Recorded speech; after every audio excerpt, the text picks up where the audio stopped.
샬롬, 주님의 이름으로 사랑하고 축복합니다. 함께 찬양하겠습니다.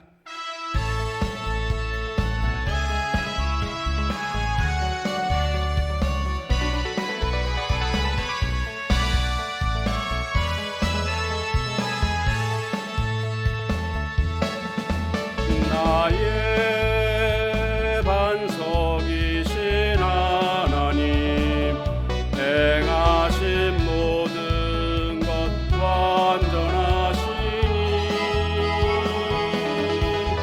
나의 생명 되신 하나님, 내게 행하신 일 찬양합니다. 신실하신 하나님, 실수가 없으신 좋으신 나의 주, 신실하신 하나님, 실수가 없으신 좋으신 나의 주.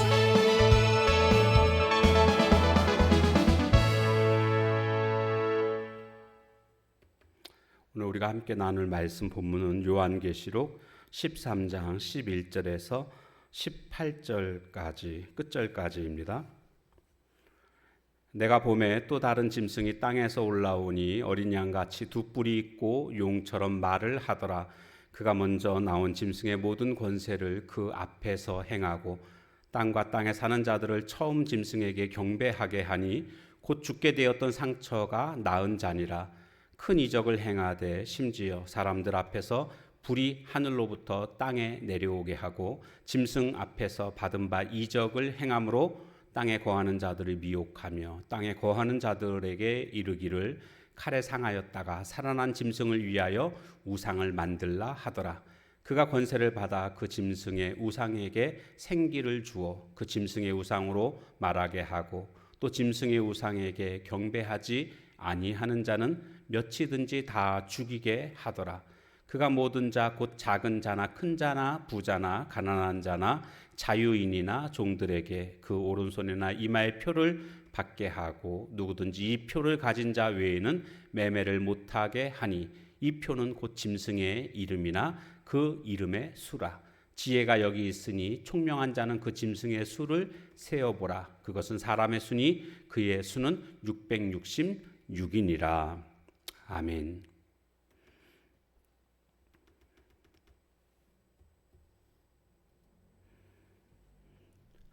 사도 요한은 환상 속에서 먼저 바다 위에서 올라온 짐승을 보게 됐죠. 오늘 본문은 이제 땅에서 올라오는 한 또 다른 짐승을 보게 됩니다. 이 두 번째 짐승은 모양이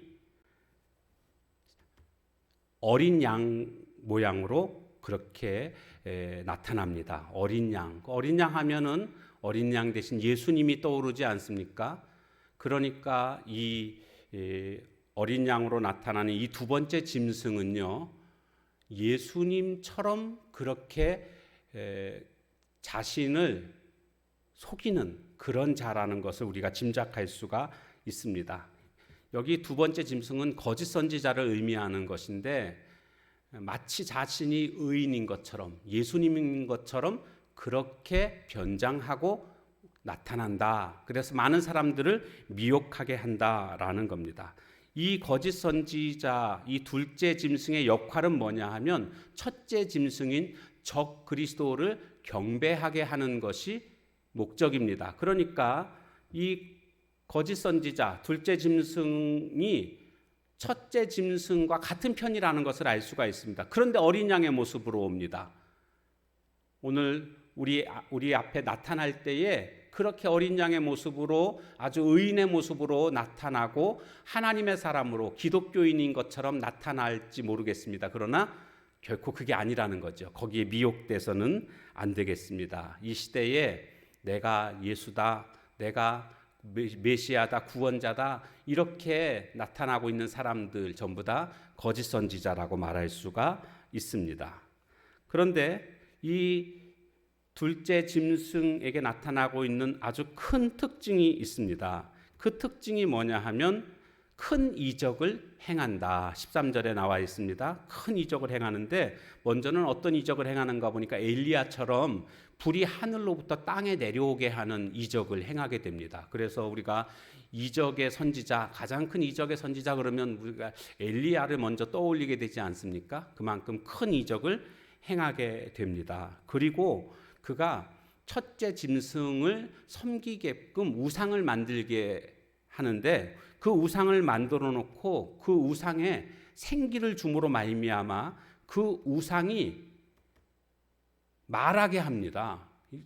이것을 통해서 사람들이 놀랍게 여기게 되고 이제 그 우상을 섬기게 되는 거죠. 첫째 짐승, 즉 적그리스도를 섬기게 하는 것이고 그 경배하지 않는 자는 다 죽이게 됩니다. 이런 일을 이 둘째 짐승이 하고 있습니다.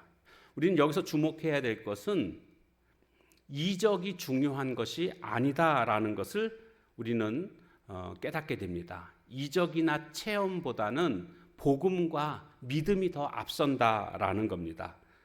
이적 그러면 이스라엘 백성들을 우리가 먼저 생각할 수가 있습니다.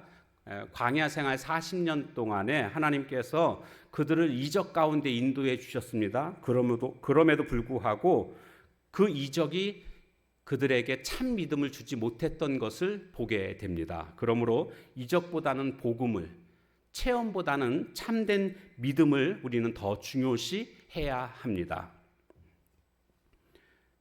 그러면서 이 두 번째 짐승이 모든 사람들에게 오른손이나 이마에 짐승의 표를 받게 합니다. 이 짐승의 표는 경제 화폐라고 보시면 됩니다. 그래서 이것을 받는 사람들은 경제적인 활동을 할 수 있지만 이것을 이마나 오른손에 받지 않는 사람들은 매매를 못하는 겁니다.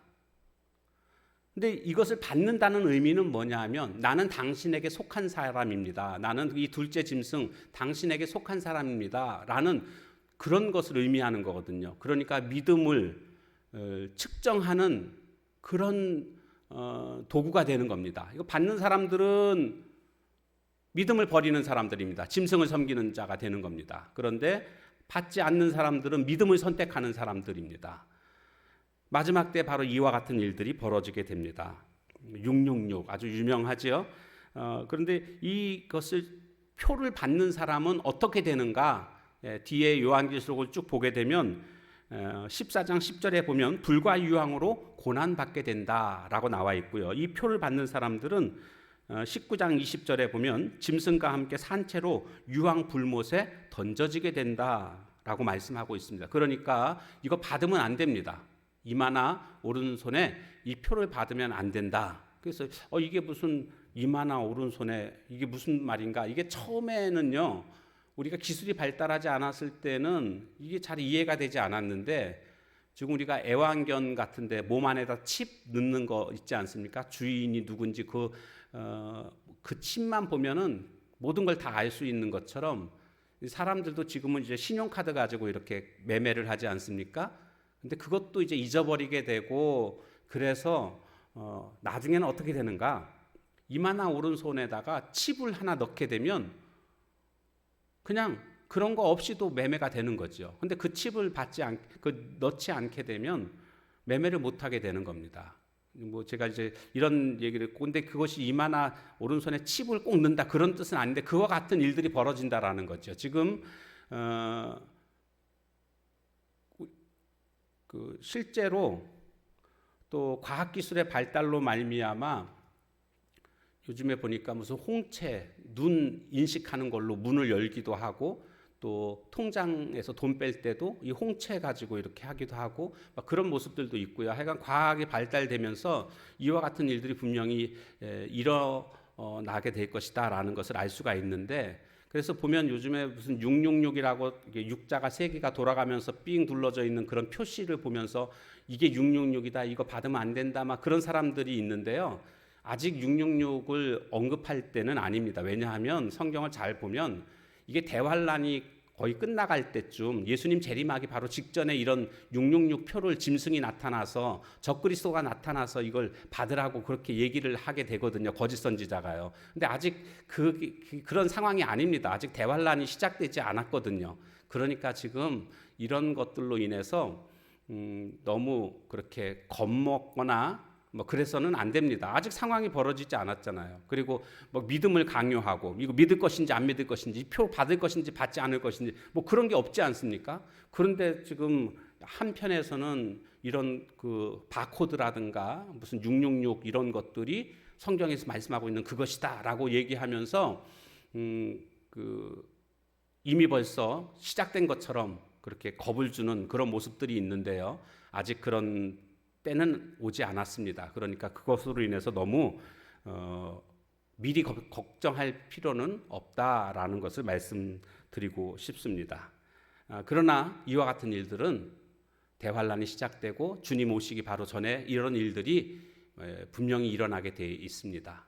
그런 때 우리는 믿음을 지키고 흔들리지 말고 이것을 표를 받지 않고 하나님 편에서는 믿음의 사람들이 다 되어야 할 줄로 믿습니다. 아니 그때뿐만이 아니라요. 오늘 우리는 하루하루 그 마귀와의 싸움입니다. 믿음에 서는 자들 다 되시길 주님의 이름으로 축원합니다. 기도하겠습니다. 하나님, 우리가 믿음으로 산다는 것은 결코 쉬운 것이 아니라 마귀와의 싸움인 것을, 영적 전쟁인 것을 깨닫게 됩니다. 그들이 우리에게 어떤 어려움을 준다 할지라도 우리의 믿음이 변치 않고 주님 앞에서 충성된 모습으로 살아갈 수 있는 우리 모두가 되게 하옵소서. 예수님의 이름으로 감사하며 간절히 기도하옵나이다. 아멘. 주신 말씀 붙들고 기도하시고 또 개인의 기도 제목 가지고 기도하시는 시간을 가지시기 바랍니다.